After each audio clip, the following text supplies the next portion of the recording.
Bismillahirrahmanirrahim. Assalamualaikum. Hello guys, this is Shahdeen Afridi and guys today our topic is element, compound and mixture. दोस्तों आज का हमारा topic है ये class 9th chemistry का chapter number 1 fundamental of chemistry. इसमें हमारा टॉपिक है एलिमेंट, कंपाउंड एंड मिक्सचर। तो पिछले वीडियो में दोस्तों हमने बेसिक डिफिनीशन पर वीडियो बनाया था, तो दोस्तों डिस्क्रिप्शन में मैंने लिंक दिया है, वहाँ आपको क्लिक करके वहाँ आप देख सकते हैं। तो आज की वीडियो को हम डिस्कस कर रहे हैं एलिमेंट, कंपाउंड एंड मिक्सचर। दोस्तों ये थीम जो है आज की वीडियो में हम वन बाय वन इंशाल्लाह डिटेल से हम डिस्कस करते हैं। तो स्टार्ट करते हैं पहले एलिमेंट से कि एलिमेंट होता क्या पहले स्टार्ट लेते हैं एलिमेंट से। दोस्तों एलिमेंट जो है हमारे साथ, उसके पहले इसको हम डिफाइन किस तरह करेंगे या इसको हम डिफाइन किस तरह करेंगे। डिफाइन दोस्तों हमारे साथ बेसिकली एलिमेंट वो सब्सटेंस होता है जो कि हमारे साथ सेम एटम से बना होता है। द सब्सटेंस, इसको हम किस तरह डिफाइन करेंगे। The substance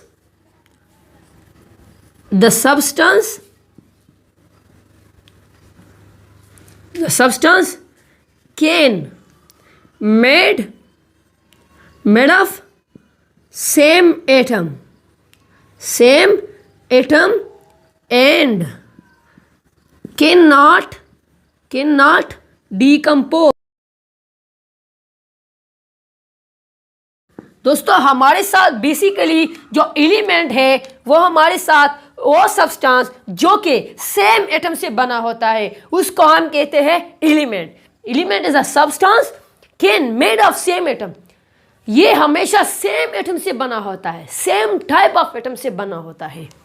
and can not decompose, इसको हम डिकम्पोज भी नहीं करते, इसको हम डिवाइड भी नहीं करते। अब यह एक और है कि जितना एलिमेंट जो एटम से बना होता है उसका एटॉमिक नंबर सेम होगा। क्या सेम एटॉमिक नंबर। ठीक है दोस्तों, हमारे साथ जो एलिमेंट किस चीज़ से बना होता है, किस एटम से बना होता है, उसका एटॉमिक नंबर भी, उस एटमों का एटॉमिक नंबर भी सेम होगा। तो दोस्तों एलिमेंट को हमने पढ़ लिया कि वो सब्सटेंस जो कि सेम एटम से बना होता है। पहले फॉर एग्जांपल मैं ऑक्सीजन एलिमेंट लेता हूं, ऑक्सीजन।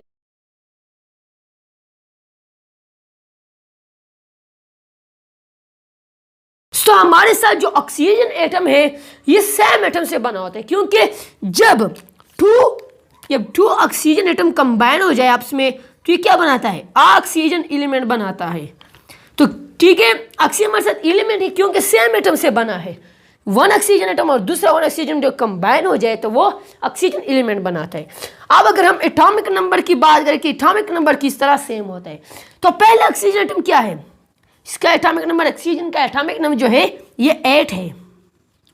अगर साथ हम दूसरा ऑक्सीजन के ले ले तो जाहिर सी बात है जब एटम सेम होगा तो इसके एटॉमिक नंबर भी सेम होगा, तो दूसरा का भी 8 है। तो दोस्तों हमारे साथ जो एटॉमिक नंबर है वो इसी तरह है। अब दोस्तों जो मैंने Z लिखा, Z जो है ना ये एटॉमिक नंबर को रिप्रेजेंट करता है। तो एटॉमिक नंबर ऑक्सीजन का 8 है, दूसरा एटम का भी। तो जाहिर सी बात है कि एलिमेंट में जो एटम से कंबाइन हो जाता है उसका एटॉमिक नंबर भी सेम होगा। तो एलिमेंट के बाद हमारे साथ डिस्कवरी ऑफ एलिमेंट, यानी एलिमेंट किस तरह डिस्कवर हुए। तो दूसरा आता है डिस्कवरी ऑफ एलिमेंट। ठीक है, डिस्कवरी दोस्तों अगर हम डिस्कवरी की बात करें कि ये किस तरह दरियाफत हुई है, अब सबसे पहले अर्ली एजेस में सिर्फ 9 एलिमेंट डिस्कवर हो चुके थे, जो कि अर्ली एजेस यानी इब्तिदाई दौर में सिर्फ 9 एलिमेंट डिस्कवर हो चुके थे। आफ्टर यानी उसके बाद दोस्तों हमारे साथ 60, अब उसके बाद हमारे साथ जो उसका तादाद है वो 118 डिस्कवर हो चुके हैं। क्या 118। तो दोस्तों टोटल एलिमेंट जो है ये 118 है, जो कि अर्ली एजेस में सिर्फ 9 एलिमेंट डिस्कवर हो चुके थे। उसके बाद 63 डिस्कवर हुए, और उसके बाद 9 जो अभी जो इसकी तादाद है वो 118 यानी 180 तक पहुंचा है और टोटल भी ये है। अगर हम इसकी नेचुरल आर्टिफिशियल की बात करें तो पहले हमारे साथ नेचुरली दोस्तों हमारे साथ बेसिकली ये सिर्फ और सिर्फ 92 एलिमेंट जो है कि नेचुरली है, जो कि कुदरत से है। अब दोस्तों उसके बाद हमारे साथ जो आर्टिफिशियली है यानी मैन मेड यानी इंसानों ने अपने हाथ से बनाया है लेबोरेटरी में, वो है हमारे साथ बेसिकली वो है 26। आर्टिफिशियली दोस्तों हमारे साथ जो है आर्टिफिशियल जो है ये हमारे साथ सिर्फ और सिर्फ 26 है। तो टोटल हुआ 118 यानी 92 आउट ऑफ 118 इज अननेचुरली यानी 92 एलिमेंट जो है वो नेचुरली है और आर्टिफिशियल वो 26 है। अब उसके बाद आता है कि रिप्रेजेंटेशन ऑफ एलिमेंट, हम एलिमेंट को किस तरह रिप्रेजेंट करते हैं, रिप्रेजेंटेशन। ठीक है, अब तीसरा आता है रिप्रेजेंटेशन यानी एलिमेंट को हम किस तरह रिप्रेजेंट करेंगे, रिप्रेजेंटेशन। दोस्तों हमारे साथ एलिमेंट को हम हमेशा सिंबल से ही रिप्रेजेंट करते हैं, जिसकी रिप्रेजेंटेशन के लिए क्या होता है, सिंबल एक लेटर होता है, इसको हम रिप्रेजेंट करते हैं। ये उसके 3 मेथड है जो कि हम क्लास 9th कोर्स में पढ़ते हैं। पहला मेथड ये है कि हम जितने भी एलिमेंट को वो हम जिन्हें रिप्रेजेंट करेंगे वो सबसे पहले हम कैपिटल लेटर से रिप्रेजेंट करेंगे। किस तरह, कैपिटल। दोस्तों हमारे साथ हम जितने भी सिंबल को यानी जितने भी एलिमेंट को हम रिप्रेजेंट करेंगे वो सबसे पहला मेथड ये है कि उसका जो पहला लफ्ज़ है वो हम कैपिटल लेटर। फॉर एग्जाम्पल मैं लिखूँ कार्बन, क्या लिखूँ, कार्बन। इसी तरह कार्बन को हम किस चीज़ से रिप्रेजेंट करते हैं, उसका जो फर्स्ट वर्ड है वो कैपिटल है, उससे हम सी कैपिटल से रिप्रेजेंट करते हैं। अब उसके बाद अगर मैं बात करूँ ऑक्सीजन की, क्या, ऑक्सीजन। दोस्तों हमारे साथ ऑक्सीजन को हम किस तरह रिप्रेजेंट करते हैं, ऑक्सीजन को हम कैपिटल ओ से रिप्रेजेंट करते हैं। ठीक है, कैपिटल ओ, क्योंकि इसका कैपिटल पहला वर्ड जो है वो ऑक्सीजन कैपिटल है। तो पहला मेथड ये हुआ कि जितनी भी एलिमेंट है जब इसको हम कैपिटल लेटर से स्टार्ट करेंगे। उसके बाद दूसरा मेथड ये है हमारे साथ, उसके बाद जो दूसरा मेथड है वो हम कैपिटल विद स्मॉल लेटर। ठीक है, इसका जो पहला वर्ड है वो कैपिटल लिखते हैं एंड स्मॉल, दूसरा वर्ड क्या लिखते हैं, स्मॉल लेटर लिखते हैं। तो पहला वर्ड कैपिटल होगा, दूसरा स्मॉल होगा। दोस्तों उसका मतलब ये है कि जब भी हम इसका कैपिटल वर्ड वो इसके पहले भी यूज होता है। फॉर एग्जांपल मैं लेता हूँ कैल्शियम, क्या, कैल्शियम। दोस्तों हमारे साथ जो कैल्शियम है उसको हम रिप्रेजेंट करते हैं Ca से, किस चीज से, Ca। दोस्तों इसको हम रिप्रेजेंट करते हैं Ca से। आज के बाद अगर हम एल्यूमिनियम की बात करें या हेलियम की बात करें, हेलियम, तो दोस्तों हेलियम को हम He से रिप्रेजेंट करते हैं। इसको हम किस चीज से रिप्रेजेंट करते हैं, He से, He। तो दोस्तों बेसिकली उसका मतलब ये है कि अगर हम कैल्शियम के लिए पहला वर्ड कैपिटल इस्तेमाल करें तो ये हमेशा ये कार्बन के लिए भी यूज हुआ है, तो इसके दरमियान में कोई फर्क नहीं पड़ता, इसलिए हम उसके साथ दूसरा स्मॉल लेटर हम यूज करते हैं। अगर हम हेलियम को देखें तो H का जो कैपिटल लेटर है इसलिए लिखते हैं कि उसका जो पहला हाइड्रोजन का हम H से रिप्रेजेंट करते हैं, इसलिए हम He लगाकर हेलियम को रिप्रेजेंट करते हैं। अब तीसरा लेटर ये है, अब तीसरा तरीका ये है कि उसको हम या ग्रीक नेम या लैटिन नेम से हम रिप्रेजेंट करते हैं। क्या, या तो हमारे साथ ग्रीक नेम होता है, ग्रीक नेम, यानी दोस्तों इसके लिए जो लातीनी जुबान का लफ्ज इस्तेमाल होता है या ग्रीक नेम उसके लिए इस्तेमाल होता है, तो उसको हम कहते हैं। फॉर एग्जाम्पल मैं लेता हूं सोडियम। दोस्तों हमारे साथ बेसिकली उसको हम रिप्रेजेंट करते हैं Na से, किस चीज से, Na। तो ये क्या है, ये उसका ग्रीक नेम है जो कि बोलते हैं नेट्रियम। अगर हम पोटाशियम की बात करें, पोटाशियम दोस्तों हमारे साथ बेसिकली जो है उसको हम रिप्रेजेंट करते हैं K से। हम क्यों रिप्रेजेंट करते हैं, क्योंकि उसका जो ग्रीक नेम है वो कैलियम है। तो दोस्तों रिप्रेजेंटेशन में हमने 3 मेथड है, एक कैपिटल लेटर को हम जैसा कि कार्बन का C, ऑक्सीजन का O, अब दूसरा कैपिटल विद स्मॉल लेटर, क्योंकि कार्बन के लिए C इस्तेमाल हुआ इसके साथ हम स्मॉल लेटर यूज करते हैं, उसके बाद ग्रीक नेम और लैटिन नेम, जैसे कि सोडियम है उसके लिए हम Na इस्तेमाल करते हैं, पोटाशियम है उसके लिए K इस्तेमाल करते हैं जिसका कैलियम नाम है। तो दोस्तों उसके बाद आता है compound. Compound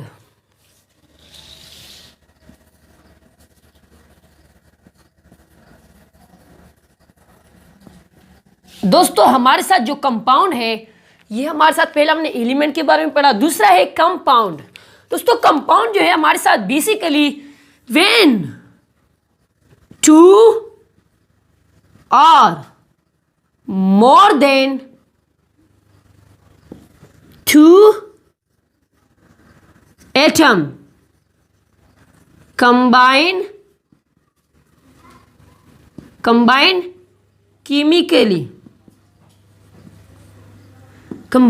chemically in a fixed ratio. In a fixed ratio is called compound. Is called compound.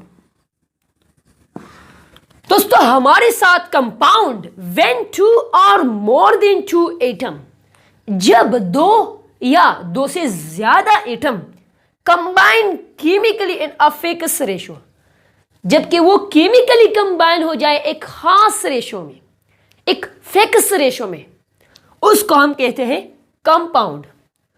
दोस्तों कंपाउंड में जब दो या दो से ज्यादा एटम केमिकली कंबाइन हो जाए एक फिक्स रेशो में, उसको हम कहते हैं कंपाउंड। दोस्तों कंपाउंड जो है ये हमारे साथ बेसिकली उसको हम डिफाइन इस तरह करते हैं कि जब दो या दो से ज़्यादा एलिमेंट कंबाइन हो जाते हैं तो वो फिक्स रेशो में होंगे। अगर वो तो सेम एटम नहीं होगा लेकिन उसके दरमियान में फिक्स रेशो होगा। फॉर एग्जांपल मैं लेता हूँ H2O को। क्या? H2O क्या है? ये हमारे साथ एक कंपाउंड है। ये बहुत से एटम, यानी ये एटम से बना होता है। एक हाइड्रोजन एटम है, दूसरा ऑक्सीजन एटम है। हम दूसरा ये बात कर लिया कि ये फिक्स रेशो में होंगे। इसका फिक्स रेशो कितना है? हाइड्रोजन भी 2 है, ऑक्सीजन 1 है, तो 2:1 उसका फिक्स रेशो है। तो दोस्तों इस तरह हमारे साथ कंपाउंड फिक्स रेशो में होगा, केमिकली कंबाइन होगा और इसको हम फिजिकल मेथड के जरिए हम सेपरेट नहीं कर सकते हैं। अगर हमने उसके लिए एक रेशो चेंज कर दिया, हमने इसका रेशो 2 उसके साथ 2 ऑक्सीजन हमने मिला दिया, तो इससे क्या बनता है? H2O2। तो दोस्तों इस तरह हम कहते हैं कि हमेशा ये फिक्स रेशो में, अगर इसके लिए हमने अगर फिक्स रेशो चेंज किया तो ये बेसिकली ये कंपाउंड ही उस वक्त चेंज हो गया। अगर हम वाटर के मैंने रेशो चेंज किया तो ठीक है दोस्तों, हमारे साथ जब भी हमने उसका फिक्स रेशो जब हम इसको चेंज करें तो वो कंपाउंड जल्द चेंज हो जाएगा। अब यह एक और बात है कि जब भी हमारे साथ एक कंपाउंड बनता है तो इसका जो प्रॉपर्टीज़ है वो चेंज हो जाता है। फॉर एग्जांपल मैंने एक H2O लिया। हाइड्रोजन क्या है? एक गैस है। ऑक्सीजन क्या है? एक गैस के। उसका फिजिकल प्रॉपर्टी क्या है? उसका हमारे साथ बॉइलिंग पॉइंट भी इतना है, इसके लिए फ्रीजिंग पॉइंट भी इसका केमिकली यानी डिफरेंट है। अगर हम H2O के ले लें तो H2O को हम इससे वाटर बनता। अगर हम हाइड्रोजन गैस जलता है, ऑक्सीजन गैस बनने में मदद देता है। अगर हम इससे वाटर बना तो इसका प्रॉपर्टी चेंज हो गया, क्योंकि वाटर जो है ये ऑपोजिट वाटर को बजा देता है। तो दोस्तों हमारे साथ यहाँ जो इसकी केमिकल और फिजिकल प्रॉपर्टीज़ है वो चेंज होगा जब कंपाउंड बनेगा। उसके बाद हम चलते हैं रिप्रेजेंटेशन की तरफ। क्या? रिप्रेजेंटेशन। दोस्तों हमेशा हम कंपाउंड को रिप्रेजेंट करेंगे केमिकल फार्मूला। इसको हम किस चीज़ से रिप्रेजेंट करेंगे? Chemical formula. दोस्तों ये हमेशा केमिकल फार्मूला से ही रिप्रेजेंट होता है। दोस्तों अगर हम बात करें NaCl, क्या? NaCl ये क्या है? ये कंपाउंड है। इसको हम क्या बोलते हैं? Sodium chloride. दोस्तों इसको हम रिप्रेजेंट करते हैं NaCl से। ठीक है दोस्तों, हमारे साथ यहाँ जो NaCl है ये उसका केमिकल फार्मूला है। अब अगर मैं H2O ले लूँ, H2O का केमिकल फार्मूला क्या है? H2O है, और हम बाद में जो नाम देते हैं वाटर। तो दोस्तों आप इतना जान समझेंगे कि रिप्रेजेंटेशन ऑफ कंपाउंड वो हम हमेशा केमिकल फार्मूला से ही रिप्रेजेंट करेगा। तो उसके बाद आता है mixture.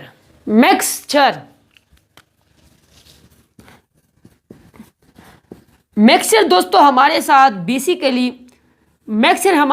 Basically it is the impure form of matter. क्या? It is the impure form of matter. Impure form of matter दोस्तों ये हमारे साथ मैटर का इम्प्योर फॉर्म में होता है। इम्प्योर फॉर्म के लिए इसी तरह कि हमारे साथ ना तो ये सेम एटम से बना होता है और ना इसका फिक्स रेशो में कंबाइन हो जाता है, तो उसको हम कहते हैं कि इम्प्योर फॉर्म ऑफ मैटर। उसके बाद अगर हम इसकी definition, when two or more than two substance combine, when two or more than two substance mixed is called mixture.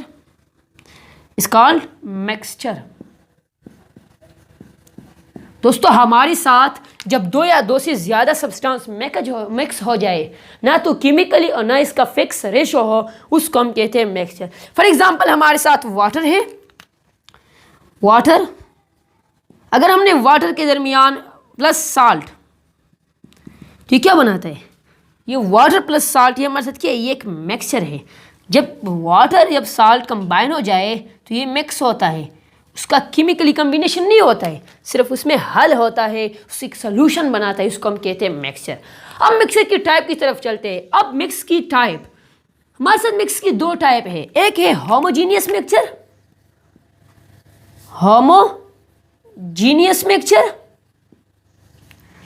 दूसरा है हेट्रोजीनियस मिक्सचर। ये क्या है? ये मिक्सचर की टाइप है। मिक्सचर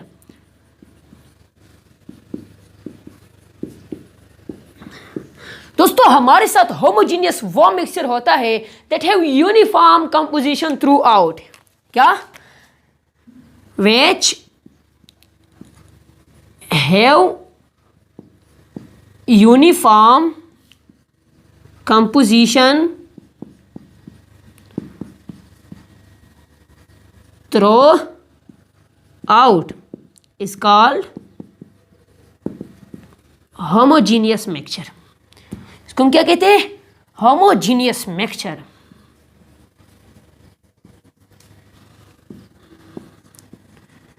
जीनियस मिक्सचर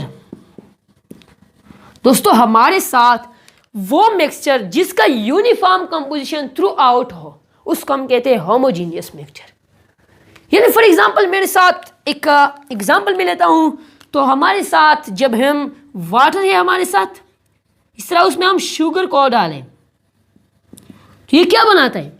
ये होमोजीनियस मिक्सचर बनाता है। ठीक है, ये क्या बनाता है? जब हम वाटर में शुगर डालें तो ये उसमें हल हो जाता है, इसलिए शुगर बनाता, इसलिए ये सोल्यूशन बनाता है, तो उसको हम कहते हैं होमोजीनियस मिक्सचर।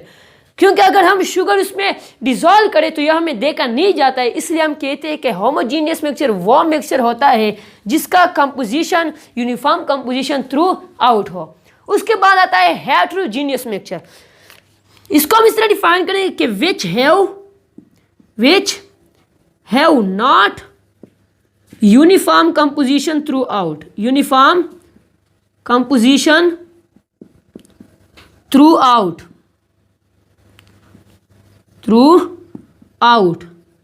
दोस्तों हमारे साथ जो हेटेरोजीनियस मिक्सचर है, ये वो मिक्सचर होता है जिसका uniform composition not through out हो। फॉर एग्जांपल हमारे साथ हम ऑयल और वाटर का जो सोल्यूशन बनाते हैं, क्या? फॉर एग्जांपल हमारे साथ वाटर है और साथ ऑयल है, तो दोस्तों ये क्या है? ये हेटेरोजीनियस मिक्सचर है, क्योंकि हम वाटर जो हम ऑयल में डिसॉल्व करेंगे तो वाटर भी हमें अलहदा सी होता है, और इस तरह हम ऑयल भी इसमें हम सेपरेटली देख सकते हैं। मिक्सचर को हम कहते हैं हेटेरोजीनियस मिक्सचर। दोस्तों हमारे साथ जो हेटेरोजीनियस मिक्सचर है उसका यूनिफॉर्म कंपोजिशन थ्रू आउट ना होता है, और जो होमोजीनियस मिक्सचर होता है उसका यूनिफॉर्म कंपोजिशन थ्रू आउट होता है। तो दोस्तों आज का टॉपिक जो हमने पढ़ा वो एलिमेंट, कंपाउंड एंड मिक्सचर। तो दोस्तों उम्मीद है ये वीडियो आपको समझ आया होगा। दोस्तों हमारे चैनल को सब्सक्राइब करें और साथ ही बेल आइकन भी दबाएं। वीडियो को अपने दोस्तों के साथ शेयर करें, लाइक करें और कमेंट में अपना राय ज़रूर देना। Thanks for watching.